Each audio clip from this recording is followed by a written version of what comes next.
جاهزين؟ يلا بينا.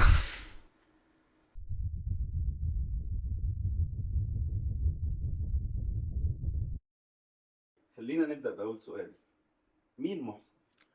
ده سؤال جميل ومش دايما بتسأله، خد بالك. رغم اني شايف الطريقة اللي بعرف بيها عن نفسي هي احد القيم الجوهرية اللي بتعبر عن وجودي. لكن عشان اختصر عليك، انا راجل. بالتحديد امان. طيب. high above, far at the edge. A man stands Too high to reach the the words, words. too low to grab the feelings. High High above above he he stands, stands, above the raging world. A mute man, with lungs of blood. Red, his world feels. In red he drowns, on red he feeds. Is he free? The man can't see. the man can't see. واو، ده كان واو. إنجليزي كمان. أنا بجد منبهر. حبيبي أشكرك، ده كان حاجة من الأعمال القادمة. حبيت أجرب حاجة جديدة وأدخل منطقة مختلفة، ويعني أدوق الناس طعم الاختلاف. يعني خصوصا بعد ما كسرت حاجز العالمية وكده يعني. مبهر بجد، حقيقي. أسلوبك في التعبير، اختيارك للكلمات، إيقاع إلقائك، أعجز عن الوصف. ومفيش مقدمة أحسن من دي لسؤال أنا متأكد إنه حير ناس كتير. إزاي ده حصل؟ قصدي يعني التحويل أو الدمج.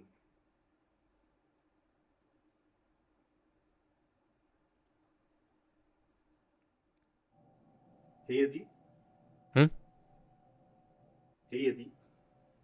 اه. إيه المميز فيه؟ اشمعنى ساعتها تحديدا؟ عارف لما عارف الشاي. نعم. الشاي، عارفه؟ تفتكر طريقة تحضيره فن؟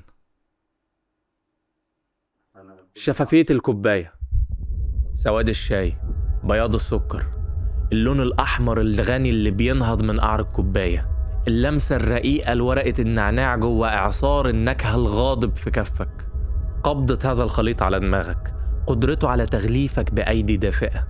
هذه المعادلة الحساسة لبناء قاعدة ينطلق منها الفكر. كل ده وبتقولي مش فن؟ أنا ما قلتش أي حاجة. أنا بس كنت بسأل إيه سبب قرار دمجك للشعر مع الرسومات اللي بتنشرها، وكنت بتكلمني عن رسم. هل أي شيء له علاقة بأي شيء؟ هل إحنا أكتر من مجرد أسباب؟ نفرق كتير عن قبيلة نمل على جدران حمام عمومي؟ أنا عارف يعني إيه شعر، والمعنى في بطني. وكمان الدمج ده دخلك في وسط شريحة تانية من الجمهور. أعتقد كلنا لاحظنا الزيادة الواضحة في شعبيتك الفترة الأخيرة. صح. في النهاية الناس متعطشة للجمال، جوعى للحرية، متشوقين للوعي. وأنا فلاح، قديس من نوع خاص. مهمتي أجمع شوية نور بين كفوفي كده، وأنشرهم كبذور وعي في غيطان الفكر، وأكمل طريقي، والناس عليهم مسؤولية الحصاد. يا ريت كل الفلاحين زيك. حبيبي أشكرك بجد. يعني في النهاية بمجرد إمساكك بطرف خيط الجمال الكامن في جوهرنا ككائنات، كل ما عليك هو إن أنت تسحب. أنت ما بتعملش حاجة أصلا، أنت بتستلم ما هو كامن أصلا. وهل ده بيكمل؟ هو إيه؟ هل ده بيكمل؟ سؤال غريب منك، لكن لأ، لازم ترجع. هي إيه؟ الفوضى. قد إيه أنا بكرهها، بكرهني. الفوضى اللي عملتها واللي لسه بعملها، الفوضى اللي بحبها، الغضب والحزن وسط الهدوء والفرح، كبريائي أنا بكرهه.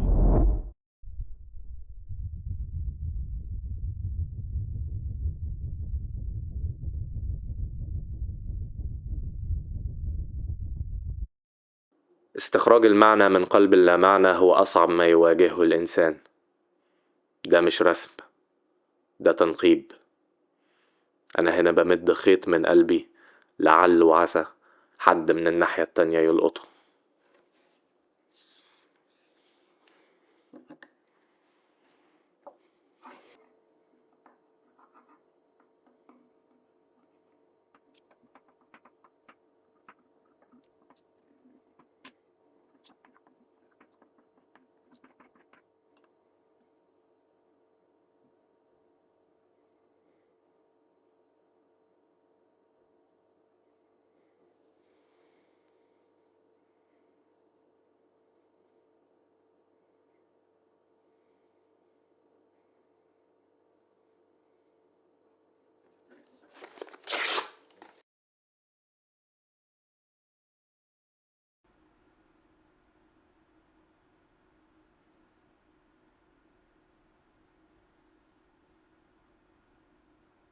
ده كان شيء غريب جدا. أنا لسه مستغرب ردة فعلك لحد دلوقتي. لأن أنت مش فاهم، مش مستوعب الموضوع. إيه هو الموضوع بالظبط؟ يا سلام لو كنت مكانك، أعيش حياتك، أبقى أنت، واستمتع بكل ثانية، وأعيش. كان هيبقى جميل. أحس بالشبع، ما أحسش بالخجل، ما فكرش مرتين، ما خافش من أي حاجة، ما حاربش. حياتك سهلة، مش بتطاردك أي ذنوب. أنت كسبت، أنت دايما كسبان، وأنت بتحب، وأنا كمان. لحد ما تبطل، لحد ما أفهم.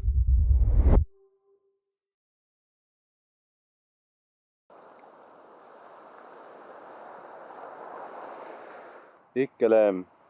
الغيبة طولت جدا، الناس بتتساءل. خليهم يتساءلوا، يمكن حد يفهم. يفهم إيه؟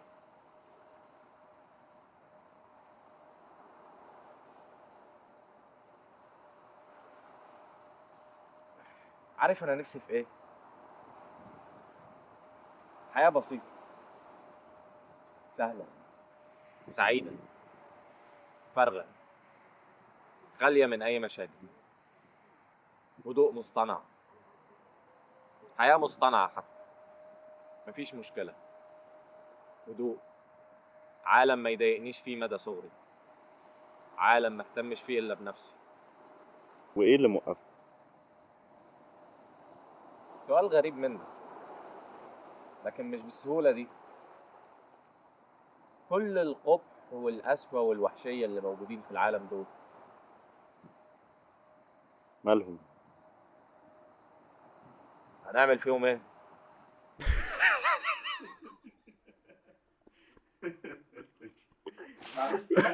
عارف لا، عارف يا عارف.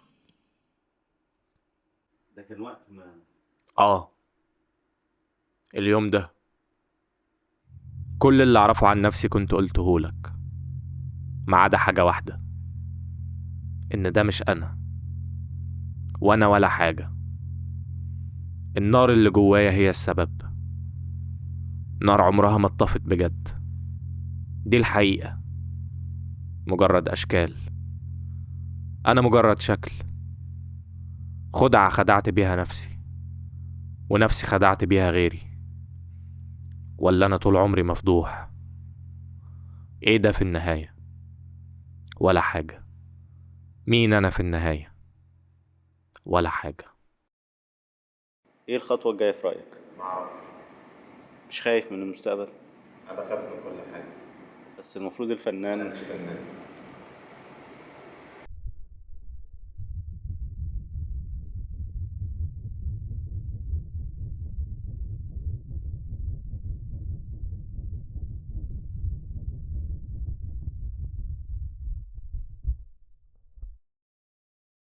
أهلا وسهلا بكم أعزائي المشاهدين في حلقة جديدة من برنامجنا وبرنامجكم ما بعد المطر. النهاردة هنغوص في مناقشة ساخنة في موضوع أكثر سخونة مع ضيفين في قمة الحماسة. رحبوا معايا بالسيد محسن، وكمان رحبوا معايا بأستاذ محسن. أهلا وسهلا. إذن دعونا نبدأ، ولكن بعد الفاصل.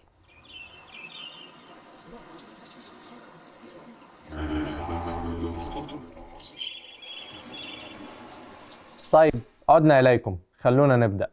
سيد محسن، احضرنا. حضرتك شايف اللي أنا شايفه ده صح؟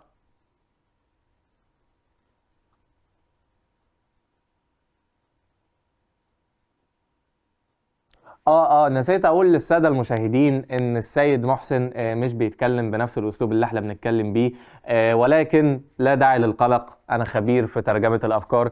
طيب، اللي فهمته منك يا أستاذ محسن دلوقتي إنه الموضوع خرج عن السيطرة. ممكن توضح أكتر؟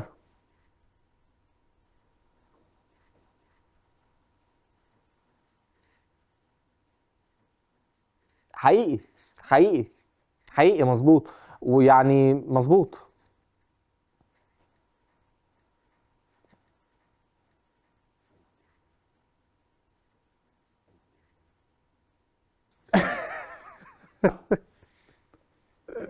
خليني ساكت، انا بقول لك خليني ساكت. يعني الفنان اللي احنا بنتكلم عليه ده كان زمان بيقول خليني ساكت خليني ساكت. استاذ محسن، عايزين نسمع منك ايه الكلام.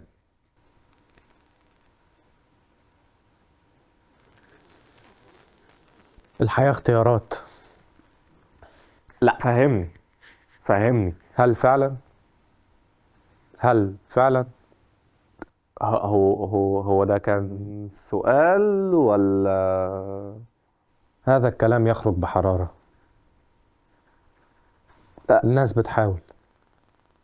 طيب، مش عايز تبيع؟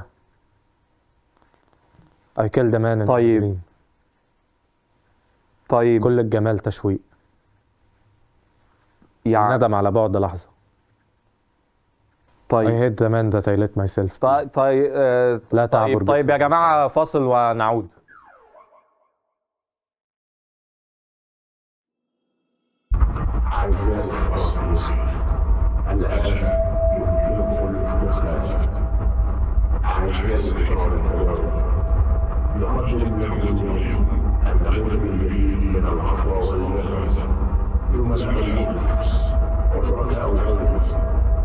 اختلفنا في المنهج ونتوحد في المصير. اليوم هو اليوم، شركائي في المجد. اليوم هو اليوم، عايز المصير. اشترت واستسلم، خلصني بالحال واعتمد بالمحاضر. كنت متوقف وتوقف عن القيادة. اليوم انتصرت.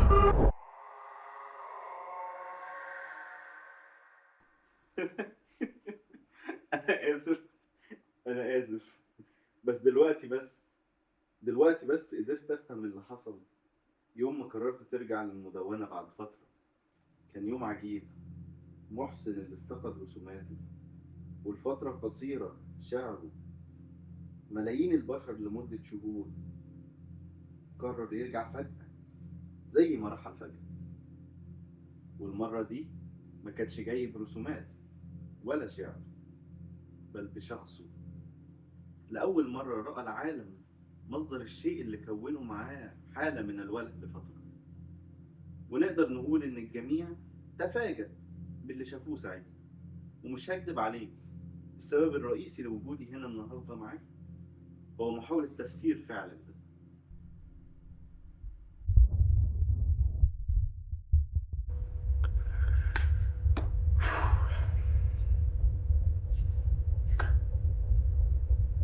اهلا وسهلا. محدش واخد باله قوي في الحقيقه من كميه الكراسي اللي بنشوفها يوميا، فانا بقول لك بيستخدموا زراعه الشعر علينا زي ما بيستخدموا عمليات التجميل عليهم. يعني صحيح انا غزلت الشيوعيه لفتره، لكن عمري ما تورطت مع الطائفه. في يوم من الايام ده كان اقصى احلامي.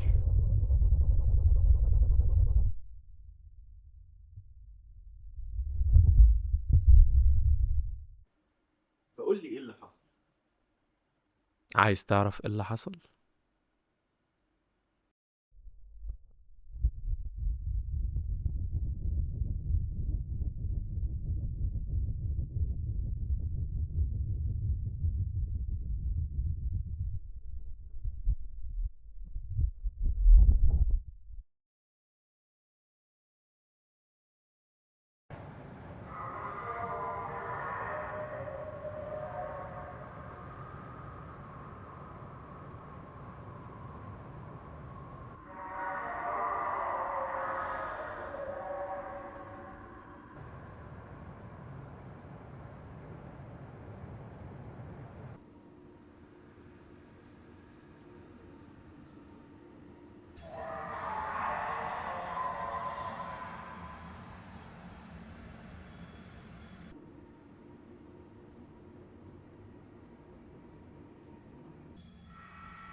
مرة وأنا صغير رحت مع أبويا للجزار.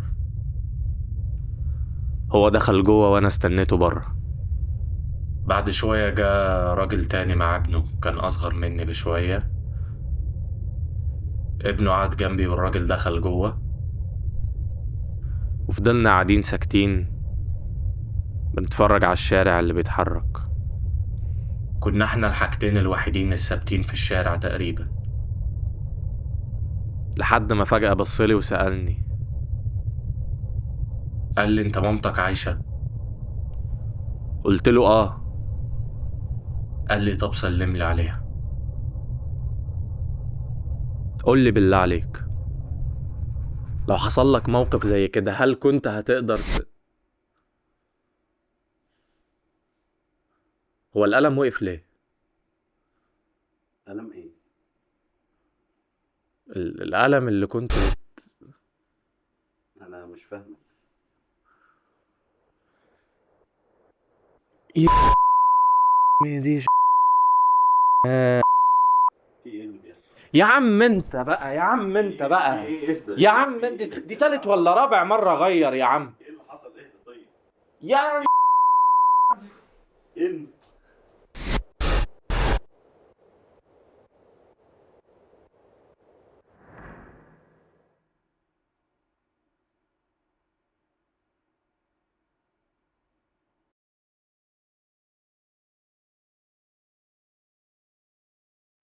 انا كنت شفافية الكوباية.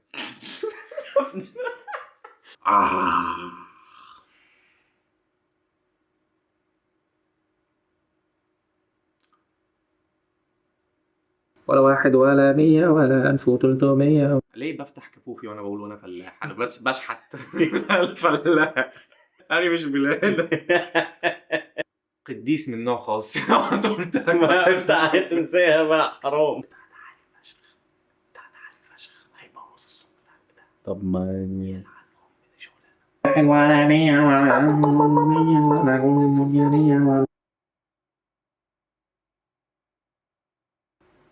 والله بجد يعني، حط في دماغك دلوقتي انا مش عبد الرحمن، محسن الكريني. محسن الكريني قدامك، انت اختار لك شخصيه كده من حياتك تحب تحطها قدام محسن حمد الكريني. حقه. عارف حمد رزق؟ حمد رزق. انت بتشابه صوره الاستاذ حمد رزق. مفيش انتاج طبعا، مش هنضحك على الناس يعني، ده مش انتاج مش سخي للدرجة، اظن واضحة جدا. كنت في ام السيد محسن، يلعن ام السيد محسن. تعبت الراجل طهق صح؟ الراجل كان بيشد في شعره صح؟ مش فاهم حاجه وعمال يشوف كلام عمال يتعاد. لا بس تستفزنيش عشان انا مولع اصلا. يلا وريني بقى لو خلاص كنسل كل حاجه، الغي رحلتك. محسن فينك؟ الغيبة طولت. في الدنيا. ولا نسيت انا كنت اقول والله العظيم. Hello, I am street photographer. Can I shoot وقته يا ابني 4%. your outfit?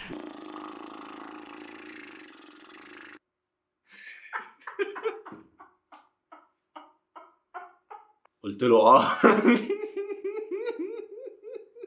الفكره اللي ده حصل بجد. والله العظيم. ما عشان كده يعني انا حاسسك بتقرا من غير ما تغلط. قال لي طب سلم عليها. انا فضلت ساكت. ما اكيد ما يعني انا وعيل مش فاهم. صغير وعيل بريء قوي قوي يعني، خدود وكلبازه كده وبتاع. قال لي طيب صح.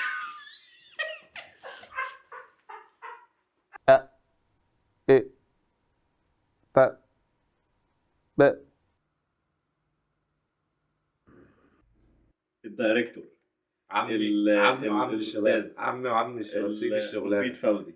انا